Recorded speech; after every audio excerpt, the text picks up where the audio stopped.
প্রিয় শিক্ষার্থীবৃন্দু, আশা করি তোমরা সবাই ভালো আছো। করোনা এই দুর্যোগপূর্ণ অবস্থায় আশা করি তোমরা সবাই ঘরে আছো এবং নিরাপদ স্থানে অবস্থান করছো। মহামারী করোনা আবারও দ্বিতীয় ধাপে প্রকট আকার ধারণ করেছে। প্রতিদিন দেশে মানুষ মারা যাচ্ছে।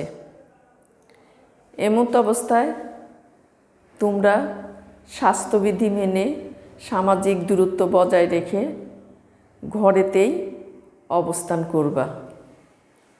বলা যায় না কখন কি অবস্থা কার হয়, এই জন্য প্রত্যেকেই যার যার অবস্থান থেকে সতর্ক থাকবা।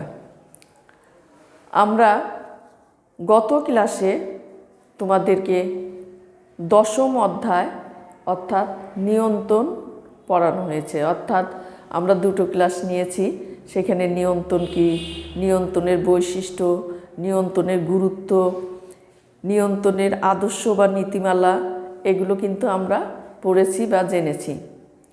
তারপরে যেটা বলবো যে এই যে অনলাইন ভিত্তিক ক্লাস, এই ক্লাসে তোমরা কতটুকু অংশগ্রহণ করো বা করছো জানি না, তবে এর ধারাবাহিকতা অনুযায়ী যদি তোমরা ক্লাসগুলো ঠিক মতন দেখো বা করো তাহলে তোমাদের জন্য সুবিধা হবে। কারণ গত 1 বছর যাবৎ তোমরা শিক্ষা প্রতিষ্ঠানের শিক্ষা থেকে কিন্তু বিরত আছো। এই অনলাইনের মাধ্যমে তোমাদের ক্লাস শুরু করা হয়েছে এবং ক্লাস চলছে। এখানে তোমরা কতটুকু অংশগ্রহণ করছো জানি না, তবে তোমাদেরকে বলবো তোমরা যেভাবেই পড়ো বা পারো ক্লাসগুলো ঠিক মতন করবা বা দেখবা, তাহলে তোমাদের জন্য কিছুটা সুবিধা হবে। যাই হোক, আমরা নিয়ন্ত্রণে আজকে যেটা পড়াবো সেটা হচ্ছে নিয়ন্ত্রণ প্রক্রিয়ার পদক্ষেপসমূহ। নিয়ন্ত্রণ প্রক্রিয়ার পদক্ষেপসমূহ আমরা ইতিমধ্যেই জানছি নিয়ন্ত্রণ কাকে বলে বা নিয়ন্ত্রণ কী, নিয়ন্ত্রণের বৈশিষ্ট্য, গুরুত্ব, নীতিমালা বা আদর্শসমূহ। নিয়ন্ত্রণ প্রক্রিয়ার পদক্ষেপসমূহ কী বা কী কী সেটা আজকের ক্লাসে আমরা জানব। বলা হচ্ছে নিয়ন্ত্রণ হলো সম্পাদিত কার্যফল পরিমাপ। নিয়ন্ত্রণ হলো সম্পাদিত কার্যফল পরিমাপ, কার্যাকার্যের বিচ্যুতি নির্ণয় এবং সংশোধনমূলক ব্যবস্থা গ্রহণের এক অবিরাম প্রক্রিয়া। তাহলে আমরা নিয়ন্ত্রণ এর আগে জানছি যে নিয়ন্ত্রণ কী। তারপরে বলা হচ্ছে যে নিয়ন্ত্রণ হলো সম্পাদিত কাজের পরিমাপ, কার্যাকার্যের বিচ্যুতি নির্ণয় এবং সংশোধনমূলক ব্যবস্থা গ্রহণের এক অবিরাম প্রক্রিয়া। এইরূপ অবিরাম প্রক্রিয়া বিশ্লেষণ করলে এর কতকগুলো ধাপ বা পদক্ষেপ লক্ষ্য করা যায়। সেই ধাপগুলো কি, আমরা নিয়ন্ত্রণ প্রক্রিয়ার সেই ধাপগুলো, যে সকল ধারাবাহিক পদক্ষেপগুলো বা ধাপগুলো দেখা যায় সেইগুলো আমরা আজকে আলোচনা করব। তাহলে এইরূপ যে প্রক্রিয়া অর্থাৎ অবিরাম যে নিয়ন্ত্রণ প্রক্রিয়া, এটা বিশ্লেষণ করলে এর কতকগুলো ধাপ বা পদক্ষেপ দেখা যায়। এই নিয়ন্ত্রণ প্রক্রিয়ার যে সকল ধারাবাহিক ধাপ বা পদক্ষেপ দেখা যায় সেগুলো হচ্ছে নিম্নরূপ। এখানে আমি লিখে দেখাচ্ছি কি কি ধাপ। 1 নম্বর বলছে পদক্ষেপসমূহ, 1 নম্বর হচ্ছে আদর্শ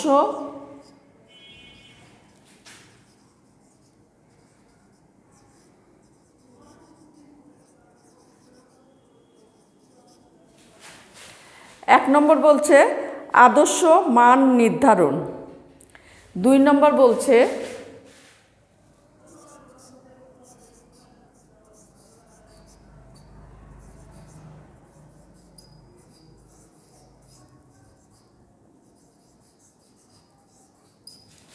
দেখো একটু খেয়াল করো, 1 নম্বর আমরা লিখলাম আদর্শ মান নির্ধারণ, 2 লিখলাম কার্যফল পরিমাপ, 3 হচ্ছে আদর্শ মানের সাথে সম্পাদিত কার্যফলের তুলনা।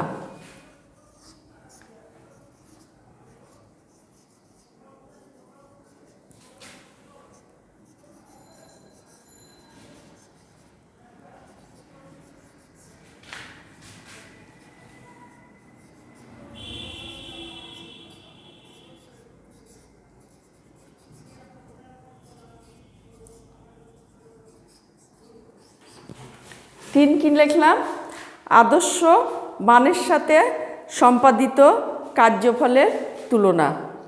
সম্পাদিত কার্যফলের তুলনা। সম্পাদিত কার্যফলের তুলনা। 4 হচ্ছে, দেখো 4 হচ্ছে বিচ্যুতির কারণ নির্ণয় ও মূল্যায়ন।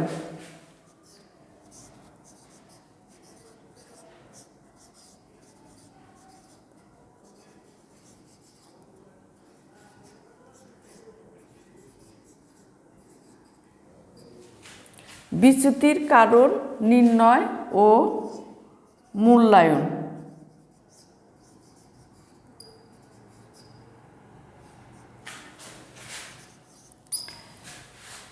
5 হচ্ছে সংশোধনমূলক ব্যবস্থা গ্রহণ।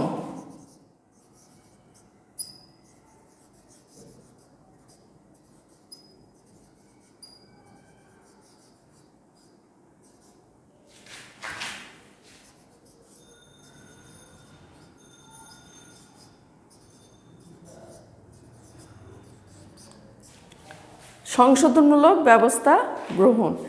এখন দেখো যে নিয়ন্ত্রণ প্রক্রিয়ার পদক্ষেপসমূহ, নিয়ন্ত্রণ প্রক্রিয়ার পদক্ষেপসমূহ কয়টা পেলাম আমরা? 5টা। কি বলছি? প্রথম বলছি আদর্শ মান নির্ধারণ, দ্বিতীয় বলছি কার্যফল পরিমাপ, 3 নম্বর বলছি আদর্শ মানের সাথে সম্পাদিত কার্যফলের তুলনা, 4 নম্বর বলছি বিচ্যুতির কারণ নির্ণয় ও মূল্যায়ন, 5 নম্বর বলছি সংশোধনমূলক ব্যবস্থা গ্রহণ। তাহলে আমরা নিয়ন্ত্রণ প্রক্রিয়ার পদক্ষেপ বা ধাপ কয়টা দেখলাম? 5টা। কি দেখলাম সেটা এখানে লিখে দিছি আমি, যে আদর্শ মান নির্ধারণ, কার্যফল পরিমাপ, আদর্শ মানের সাথে সম্পাদিত কাজের তুলনা, বিচ্যুতির কারণ নির্ণয় ও মূল্যায়ন এবং সংশোধনমূলক ব্যবস্থা গ্রহণ।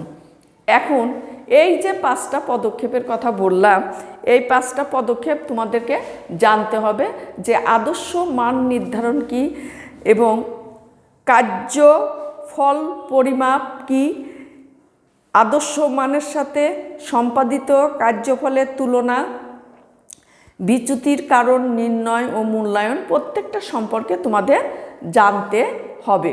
কারণ এগুলো না জানলে তোমরা বুঝতে পারবে না যে আদর্শ মান নির্ধারণটা কি।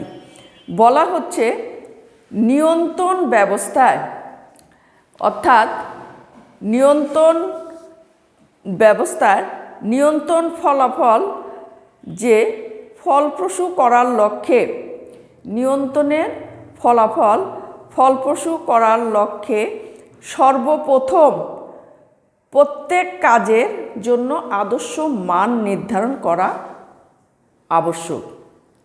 অর্থাৎ বলতেছে যে নিয়ন্ত্রণ ব্যবস্থাকে ফলপ্রসূ করার জন্য সর্বপ্রথম যে লক্ষ্য নির্ধারণ করতে হবে সেটা হচ্ছে কাজের আদর্শ মান নির্ধারণ করা।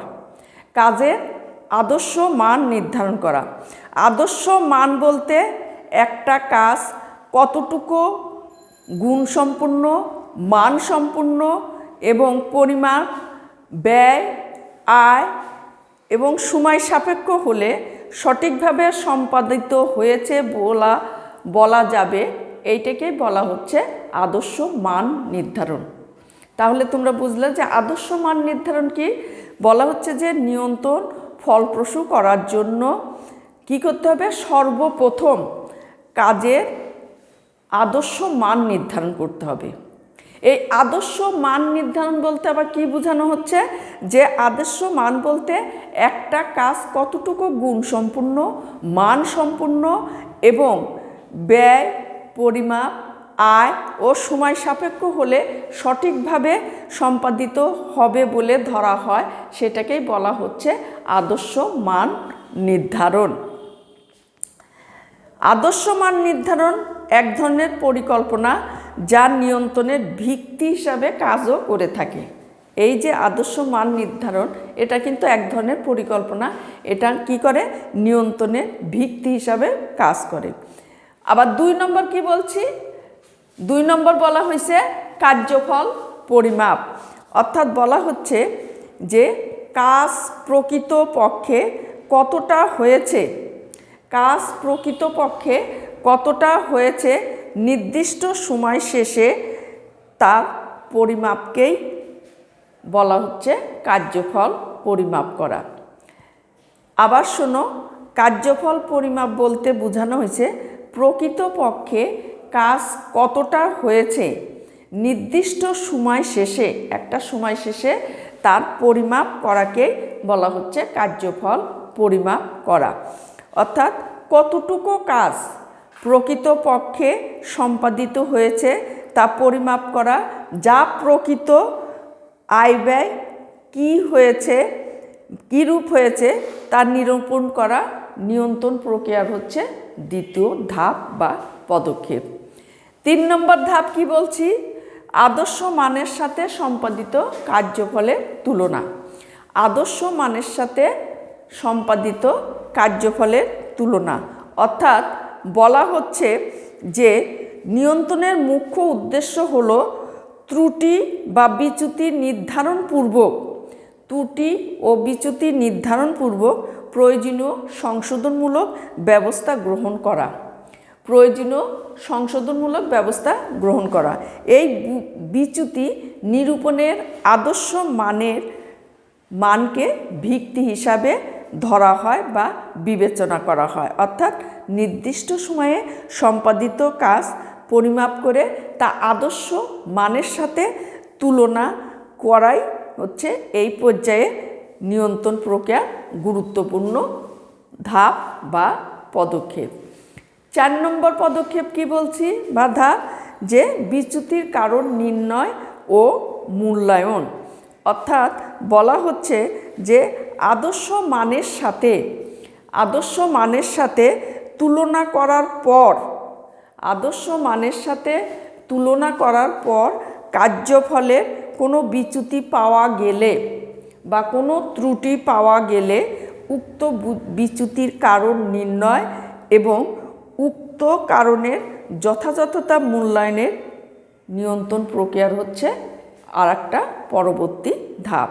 অর্থাৎ আদর্শ মানের সাথে সম্পাদিত কার্যফলের তুলনা করার পরে যে ধাপটা, সেটা হচ্ছে বিচ্যুতির কারণ নির্ণয় এবং মূল্যায়ন। এখানে কি বলা হলো, যে আদর্শ মানের সাথে তুলনা করার পর কার্যফলের কোনো যদি ত্রুটি বিচ্যুতি দেখা দেয় সেটা নির্ণয় করতে হবে, এবং নির্ণয় করার পর উক্ত কারণের, অর্থাৎ কী কারণে এই ত্রুটি বা বিচ্যুতি হয়েছে সেই কারণে যথাযথতা মূল্যায়ন করাই হচ্ছে নিয়ন্ত্রণ প্রক্রিয়া পরবর্তী পদক্ষেপ। এবং সর্বশেষ পদক্ষেপ কি বলছি, সংশোধনমূলক ব্যবস্থা গ্রহণ করা। সংশোধনমূলক ব্যবস্থা গ্রহণ করা অর্থাৎ বলা হচ্ছে বিচ্যুতির কারণ নির্ধারণের পর, যখনই কোনো বিচ্যুতি বা ত্রুটি দেখা দিল, সেটা যখন বের করা হলো বা নির্ধারণ করা হলো, নির্ধারণ করার পর এই পর্যায়ে কি করতে হবে, সংশোধনমূলক ব্যবস্থা গ্রহণ করতে হবে বা পদক্ষেপ গ্রহণ করতে হবে। ত্রুটি বা বিচ্যুতি বের করার পর বা নির্ণয় করার পর কি করতে হবে, যে সেটাকে কিভাবে সংশোধন করা যায় সেই ব্যবস্থা গ্রহণ করতে হবে। সংশোধনমূলক ব্যবস্থা গ্রহণ বলতে অর্থাৎ বলতেছে যে এই সংশোধনমূলক ব্যবস্থা গ্রহণ বলতে ভবিষ্যতে যাতে বিচ্যুতি না ঘটে, পরবর্তী সময়ে বা ভবিষ্যতে যাতে বিচ্যুতি না ঘটে, এই লক্ষ্যে প্রয়োজনীয় সংশোধনমূলক ব্যবস্থা গ্রহণ বা সংশোধনমূলক ব্যবস্থা কি হতে পারে তা নিরূপণ করা এবং পরবর্তী পরিকল্পনায় কিভাবে তা অন্তর্ভুক্ত করে বাস্তবায়ন করা হবে এই বিষয়ে সিদ্ধান্ত গ্রহণ করাকে বোঝানো হয়েছে। অর্থাৎ আবার বলতেছি আমি যে সংশোধনমূলক ব্যবস্থা গ্রহণ বলতে যেটা বোঝানো হয়েছে সেটা হচ্ছে যে কাজের বা বিচ্যুতির কারণ নির্ণয় ও মূল্যায়ন করার পর এই পর্যায়ে কি করতে হবে? সংশোধনমূলক ব্যবস্থা গ্রহণ করতে হবে। যখনই কারণ বের করা হলো বা নির্ণয় করা হলো তারপরে সেটা কি করতে হবে? সংশোধনমূলক ব্যবস্থা গ্রহণ করতে হবে। সংশোধনমূলক ব্যবস্থা বলতে ভবিষ্যতে যাতে এই ধরনের বিচ্যুতি না ঘটে এই লক্ষ্যে কি করতে হবে? প্রয়োজনীয় সংশোধনমূলক ব্যবস্থা কি হতে পারে সেটা ঠিক করতে হবে বা নিরূপণ করতে হবে এবং পরবর্তীতে পরিকল্পনায় কিভাবে সেটা অন্তর্ভুক্ত করা হবে বা করলে বাস্তবায়ন করা যাবে এই বিষয়ে সিদ্ধান্ত গ্রহণ করা হয়ে থাকে। এই লক্ষ্যে অবস্থা বিবেচনা করে সাধারণত বিভিন্ন ধরনের ব্যবস্থা গ্রহণ করা হয়। দেখা যায় যে এই ত্রুটির কারণ নির্ণয় এবং বিশ্লেষণ করার পর দেখা কি ব্যবস্থা নিলে সংশোধনমূলক ব্যবস্থা নিলে সেটা ঠিক হবে সেটা বিবেচনা করে সেই ব্যবস্থা গ্রহণ করা হয়। কি কি ব্যবস্থা সাধারণত গ্রহণ করা হয় বলছে যে নির্দেশনায় কোনো ত্রুটি থাকলে বা কোনো ত্রুটি বা ভুল থাকলে সেটা সংশোধন করা। অর্থাৎ যখন কোনো কাজের নির্দেশনা দেওয়া হয় কর্মীদের সেই নির্দেশনায় যদি কোনো ভুল থাকে কোনো ত্রুটি থাকে তাহলে সেটা কি করতে হবে? সংশোধন করতে হবে। তারপরে বলছে যে অধীনস্থদের প্রশিক্ষণ ও মান উন্নয়ন করতে হবে। অর্থাৎ যে সমস্ত কর্মীরা কাজ করবে বা নিচের লেভেলে রুট লেভেলে যে সমস্ত কর্মী থাকবে তাদের কি করতে হবে? প্রশিক্ষণ দিতে হবে এবং তাদের মান উন্নয়ন করতে হবে। 3 বলছে উপায় উপকরণগুলো মান উন্নয়ন করতে হবে। অর্থাৎ যে সমস্ত উপায় উপকরণ দিয়ে তারা কাজ করবে সেই সমস্ত উপায় উপকরণ দিয়ে মান উন্নয়ন করতে হবে। তারপরে বলছে বাজার সম্প্রসারণের জন্য কার্য ব্যবস্থা গ্রহণ করতে হবে। অর্থাৎ বাজারে যে উৎপাদনটা বাজারে দেওয়া হবে বা যে পণ্যটা বাজারে দেওয়া হবে সেই বাজার সম্প্রসারণের জন্য ব্যবস্থা গ্রহণ করতে হবে। এবং সর্বশেষ বলছে পরিকল্পনার রদবদল এবং সংশোধন করতে হবে। এই ব্যবস্থাগুলো যদি নেওয়া হয় সংশোধনমূলক ব্যবস্থায় তাহলে দেখা যাবে যে পরবর্তী কার্যক্রমগুলো আর ভুল হবে না। এইটাই বলছে যে নিয়ন্ত্রণ ব্যবস্থার চূড়ান্ত সংশোধনে এমন একটি প্রক্রিয়া যা ধারাবাহিক সুশৃঙ্খল ও বিজ্ঞানসম্মত কয়েকটি মৌলিক পদক্ষেপে বিভক্ত যার প্রত্যেকটি পদক্ষেপ ফলপ্রসূ ও অন্যান্য পদক্ষেপের যথাযথ বাস্তবায়নে ভূমিকা রাখে। প্রত্যেকটা পদক্ষেপই হচ্ছে ফলপ্রসূ এবং যা অন্যান্য যে সমস্ত পদক্ষেপ আছে সেই পদক্ষেপের যথাযথ বাস্তবায়নের ক্ষেত্রে এই পদক্ষেপগুলো যথেষ্ট ভূমিকা রাখে বা পালন করে। তাহলে আমরা দেখলাম যে নিয়ন্ত্রণের পদক্ষেপ বা ধাপ কি কি, অর্থাৎ নিয়ন্ত্রণের পদক্ষেপ বা ধাপসমূহ আমরা দেখলাম 5টা এবং কি কি ধাপ দেখলাম বা পদক্ষেপ দেখলাম। ফার্স্টে বলছি যে আদর্শ মান নির্ধারণ, দ্বিতীয় বলছি যে কার্যফল পরিমাপ, তৃতীয় বলছি যে আদর্শ মানের সাথে সম্পাদিত কার্যফলের তুলনা, 4 বলছি যে বিচ্যুতির কারণ নির্ণয় ও মূল্যায়ন এবং 5 বলছি যে সংশোধনমূলক ব্যবস্থা গ্রহণ। এই 5টা হচ্ছে পদক্ষেপ এবং এই 5টা সম্পর্কে আমরা বিশ্লেষণও করলাম যে আদর্শ মান নির্ধারণ কি এবং কার্যফলের যে পরিমাপ সেটা কি এবং আদর্শ মানের সাথে কাজ সম্পাদিত কার্যফলের তুলনা। তারপরে বলছি যে বিচ্যুতির কারণ নির্ণয় ও মূল্যায়ন কিভাবে করতে হবে এবং সর্বশেষ বলছি সংশোধনমূলক ব্যবস্থা গ্রহণ করা। অর্থাৎ বিচ্যুতি যখনই বের করা হবে এবং বিশ্লেষণ করা হবে তখনই দেখা যাবে যে সংশোধনমূলক ব্যবস্থা নেওয়ার প্রয়োজন হয়। এবং সংশোধনমূলক ব্যবস্থা বলতে যেটা আমরা বুঝি যে ভবিষ্যতে যাতে এই ধরনের ত্রুটি আর না হয় এবং যাতে তার জন্য প্রয়োজনীয় ব্যবস্থা নেওয়া যায় এবং পরবর্তীতে পরিকল্পনায় কিভাবে তা অন্তর্ভুক্ত করা হবে এই বিষয়ে অন্তর্ভুক্ত করে বাস্তবায়ন করা হবে এই বিষয়ে যখন সিদ্ধান্ত নেওয়া হয়। আবার এই লক্ষ্যে বা এই অবস্থায় দেখা যায় যে আমরা বিভিন্ন ধরনের ব্যবস্থা নিতে পারি। সেই ব্যবস্থাগুলো কি কি বললাম? প্রথমে বলছিলাম যে নির্দেশনায় যদি কোনো ত্রুটি থাকে বা সেটাকে কি করতে হবে? পরিবর্তন করতে হবে, নির্দেশনা বা সংশোধন করতে হবে নির্দেশনায়। দ্বিতীয় বলছিলাম যে অধীনস্থ কর্মীদের প্রশিক্ষণ ও মান উন্নয়ন করতে হবে। তৃতীয় বলছিলাম যে উপায় উপকরণাদির মান উন্নয়ন করতে হবে। চতুর্থ বলছিলাম যে বাজার সম্প্রসারণের জন্য কি করতে হবে? কার্য ব্যবস্থা নিতে হবে। এবং সর্বশেষ বলছিলাম পরিকল্পনা সংশোধন ও রদবদল করতে হবে। এই হচ্ছে নিয়ন্ত্রণ ব্যবস্থা পদক্ষেপসমূহ। এরপরে আমরা আরেকটা দেখব, সেটা হচ্ছে যে গুরুত্বপূর্ণ নিয়ন্ত্রণ কৌশলসমূহ।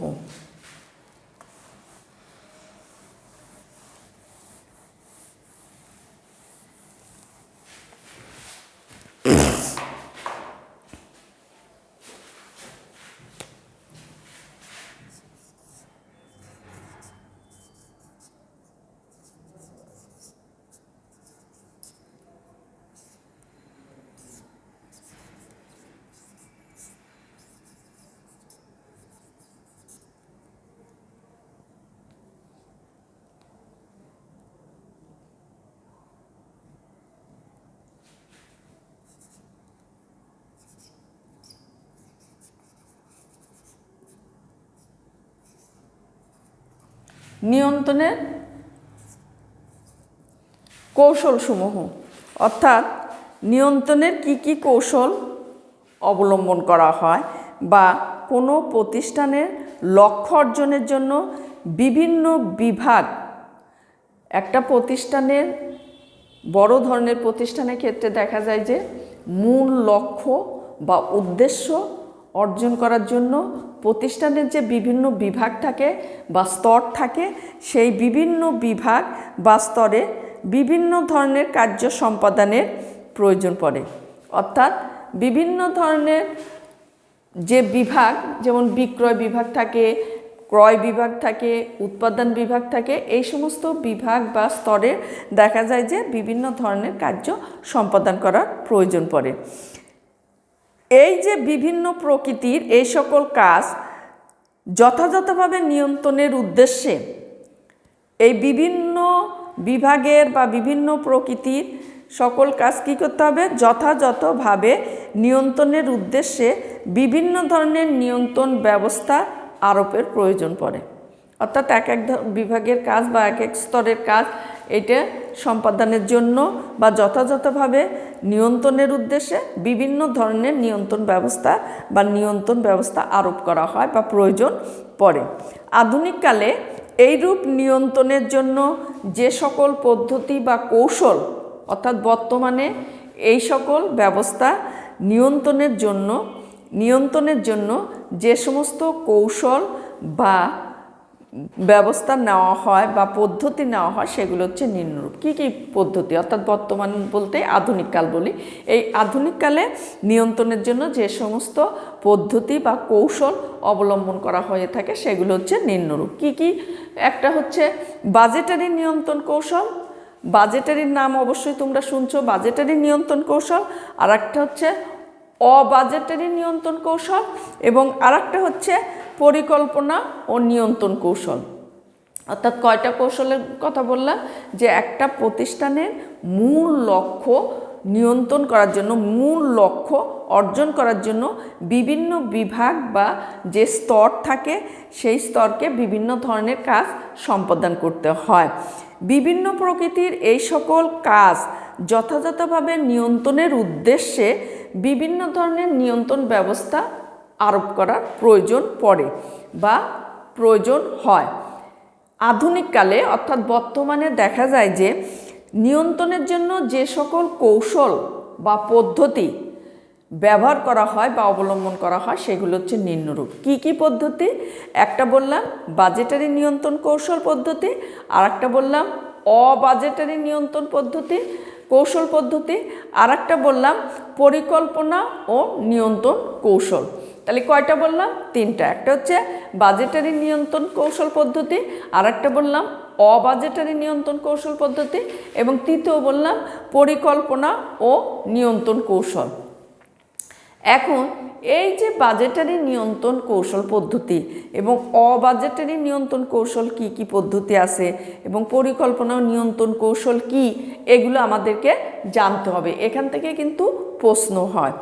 এখন যেহেতু বাজেটারি নিয়ন্ত্রণ কৌশল এটা হচ্ছে বাজেট বর্তমানকালে নিয়ন্ত্রণের অন্যতম কৌশল হিসাবে ব্যবহার হয়। বাজেটের সাথে তোমরা সবাই পরিচিত বা নাম শুনছ। এটা হচ্ছে নিয়ন্ত্রণে, বর্তমানে দেখা যায় যে নিয়ন্ত্রণে অন্যতম কৌশল হিসাবে এটাকে ব্যবহার করা হয় বা গণ্য করা হয় পরিকল্পনার সংখ্যাত্মক প্রকাশকেই বাজেট বলে। প্রশ্ন কিন্তু হয় জ্ঞানমূলক যে বাজেট কাকে বলে। তাহলে যদি বাজেট কাকে বলে 1 নম্বরের উত্তর এটা যদি আমরা দিতে না পারি, এটা যদি আমরা না জানি, তাহলে কি পড়লাম, নিয়ন্ত্রণের মধ্যে থেকে আমরা কি পড়লাম? তাহলে বাজেট কি? বাজেট হচ্ছে পরিকল্পনা যে করা হয় সেই পরিকল্পনার সংখ্যাত্মক প্রকাশকে, অর্থাৎ পরিকল্পনা যখন সংখ্যায় প্রকাশ করা হয় তখন সেটাকে কি বলা হয়? বাজেট বলে। নিয়ন্ত্রণের উদ্দেশ্যে বাজেট কিন্তু তৈরি করা হয়, নিয়ন্ত্রণের উদ্দেশ্যে বাজেট তৈরি হয় এবং কার্যফল বাজেটের সাথে মিলিয়ে বিচ্যুতি নির্ধারণ পূর্বক, আবার বলতেছি শোনো, নিয়ন্ত্রণের উদ্দেশ্যে কি করা হয়? বাজেট তৈরি করা হয় বা বাজেট তৈরি হয় এবং কার্যফল বাজেটের সাথে মিলিয়ে বিচ্যুতি নির্ধারণ পূর্বক সংশোধনমূলক ব্যবস্থা গ্রহণে কৌশলী বাজেটারি নিয়ন্ত্রণ কৌশল। আবার বলতেছি যে এই যে নিয়ন্ত্রণের উদ্দেশ্যেই এই বাজেটটা তৈরি করা হয় এবং বাজেটের সাথে মিলিয়ে কি করা হয়? বিচ্যুতি নির্ধারণ পূর্বক সংশোধনমূলক ব্যবস্থা গ্রহণে কৌশলী, সংশোধনমূলক ব্যবস্থা গ্রহণের কৌশলই হচ্ছে বাজেটারি নিয়ন্ত্রণ কৌশল। তাহলে বাজেটারি নিয়ন্ত্রণ কৌশল কি আমরা জানলাম যে বাজেটারি নিয়ন্ত্রণ কৌশল হচ্ছে বাজেট হচ্ছে বর্তমানকালে নিয়ন্ত্রণের একটা গুরুত্বপূর্ণ কৌশল হিসেবে বিবেচিত। পরিকল্পনার সংখ্যাত্মক প্রকাশকে কি বলা হয়? বাজেট বলা হয়। নিয়ন্ত্রণের উদ্দেশ্যে বাজেট তৈরি হয় এবং বাজেটের সাথে মিলিয়ে কোনো বিচ্যুতি যদি থাকে সেটা নির্ধারণপূর্বক সংশোধনমূলক ব্যবস্থা গ্রহণের কৌশলই হচ্ছে বাজেটারি নিয়ন্ত্রণ কৌশল। বাজেটারি নিয়ন্ত্রণ কৌশল। আর্থিক আয় ব্যয়, একটা প্রতিষ্ঠানের আর্থিক আয় ব্যয় পরিকল্পনাকে সাধারণত বাজেট বলা হয় বা বাজেট মনে করা হয় যে একটা প্রতিষ্ঠানের যে আর্থিক আয় ব্যয় হয় সেই আর্থিক ব্যয়ের পরিকল্পনাকে, আয় ব্যয়ের পরিকল্পনাকে সাধারণত বাজেট বলা হয়। সরকারি বিভিন্ন মন্ত্রণালয়, তোমরা জানো যে সরকারের বিভিন্ন মন্ত্রণালয় আছে, সেই মন্ত্রণালয় আর্থিক বছরের বাজেট কি করে? প্রস্তুত করে এবং তার আলোকেই কার্য পরিচালনা ও নিয়ন্ত্রণ ব্যবস্থা আরোপে সচেষ্ট থাকে। অর্থাৎ আমাদের যে এই যে আর্থিক বছর কোন মাস থেকে ধরা হয় এটা জানো কিনা জানি না, তারপরে বলতেছি যে বছরের আর্থিক বছর ধরা হয় হচ্ছে জুলাই থেকে জুন পর্যন্ত, পরের জুন পর্যন্ত, জুলাই থেকে পরের বছরের জুন পর্যন্ত। এই যে বিভিন্ন সরকারের যে মন্ত্রণালয় আছে এই মন্ত্রণালয়ে আর্থিক বাজেট দেখা যায় যে বছরে প্রস্তুত করা হয় এবং সেই অনুযায়ী আয় ব্যয়ের পরিকল্পনা প্রস্তুত করা হয় এবং দেখা যায় তার আলোকে কার্য পরিচালনা ও নিয়ন্ত্রণ ব্যবস্থা করা হয়। অর্থাৎ সেই বাজেট অনুযায়ী কাজ পরিচালনা করা হয় এবং নিয়ন্ত্রণ করা হয়। এই হচ্ছে বাজেট, অর্থাৎ বাজেটারি নিয়ন্ত্রণ কৌশল। আর একটা কি বলছি যে অবাজেটারি নিয়ন্ত্রণ কৌশল। এই অবাজেটারি নিয়ন্ত্রণ কৌশল হচ্ছে কি আছে? একটা হচ্ছে সংখ্যাত্মক উপাত্ত বিশ্লেষণ, আর একটা আছে যে বিশেষ প্রতিবেদন বিশ্লেষণ, ব্যক্তিগত পর্যবেক্ষণ, আভ্যন্তরীণ নিরীক্ষা, ব্রেক ইভেন বিন্দু বা সমচ্ছেদ বিন্দু, এবং বলা হচ্ছে যে আর্থিক হিসাব বিবরণী বিশ্লেষণ, বিনিয়োগের উপর প্রাপ্তি বিশ্লেষণ। এইগুলো হচ্ছে অবাজেটারি নিয়ন্ত্রণ কৌশল। আর নিয়ন্ত্রণ পরিকল্পনা ও নিয়ন্ত্রণ কৌশল সেটা হচ্ছে গ্রান্ট চার্ট এবং পার্ট, গ্রান্ট চার্ট এবং পার্ট। এই পর্যন্ত আমরা পরবর্তী ক্লাসে এই চ্যাপ্টারে এই কৌশলগুলো অর্থাৎ নিয়ন্ত্রণের কৌশলগুলো যেগুলো বললাম এটি একটু বিশ্লেষণ করব এবং কিছু আমরা জ্ঞানমূলক প্রশ্ন বলবো, সেগুলো উত্তর বলবো, সেগুলো তোমরা দেখবা এবং পরবর্তী ক্লাস পর্যন্ত তোমরা ভালো থাকো, সুস্থ থাকো, নিরাপদে থাকো, সামাজিক দূরত্ব বজায় রাখো। এই বলে শেষ করলাম। ধন্যবাদ।